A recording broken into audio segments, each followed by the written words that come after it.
sudah masyarakat ingin menyampaikan kepada jajaran intelijen resmi, intelijen swasta, intelijen pribadi-pribadi, tolong dicatat, tolong direkam apa yang kami sampaikan saat ini adalah merupakan suatu guratan hati nurani seorang AKP dari saya.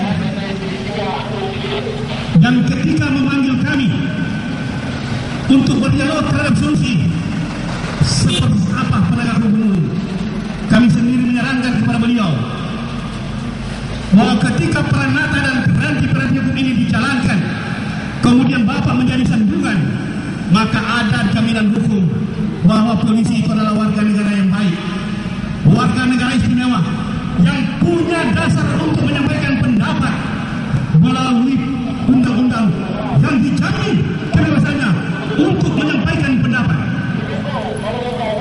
Kami tidak akan membingkai persoalan satu persatu, atau kami tidak akan membedakan itu telah terjadi pada seorang keluarga Jamal Darisi. Tetapi kami ingin menyampaikan pada jajaran kepolisian Kabupaten Merangkai, saudara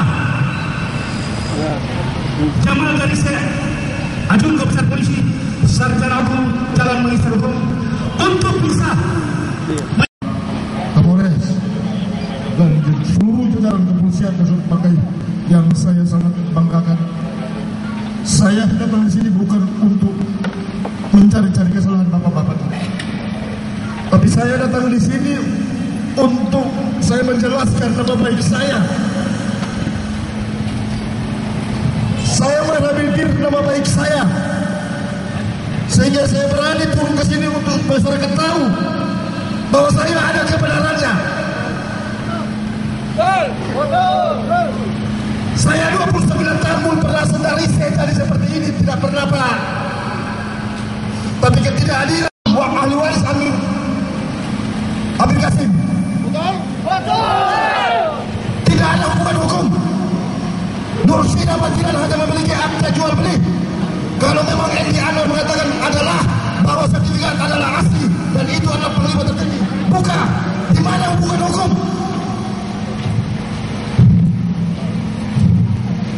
Yang kedua, bahwa kuasa yang dipakai untuk melapor adalah kuasa tahun 2006.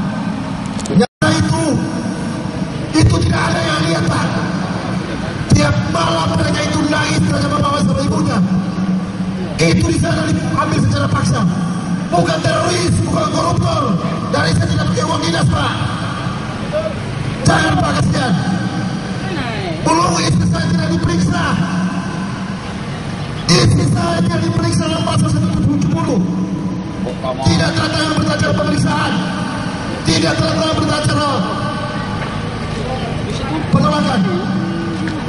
Lalu kenapa istri saya harus DPO ke siapa? Kemarin saya terima surat dari Pak Camat menjelaskan bahwa AT 515 tidak ada di kantor Camat. Tidak ada di kantor Camat. Yang Bapak bikin alat bukti sampai istri saya P21 ada sama saya sekarang saya pegang. Jangan Pak, kasihan. Sehingga saya sampaikan sama teman-teman, saya minta maaf Pak Kapolres, Pak Waka segera angkat telepon saya, bukan daripada saya melakukan tindakan-tindakan yang tidak terpuji atau saya kejar, lebih baik saya sampaikan unek-unek saya ke saya. Buat teman-teman polisi, tidak apa-apa dari saya, tidak apa-apa. Saya hanya menyampaikan ini, saya sudah siap dengan segala bentuk resiko. Saya sudah siap dengan bentuk resiko. Kalau memang saya lakukan ini, saya diberi pecat, saya siap. Tetapi nama baik saya sampaikan di sini agar tidak disebut-sebut anak saya di sekolah Pak. Dibilang bapaknya DPO. Bapak terima itu. Bapak terima. Anak-anak saya ini yang dua ini mana? Mana? Sehingga saya panggil mereka berdua meyakinkan bahwa mamamu tidak DPO. Itu perdata dulu.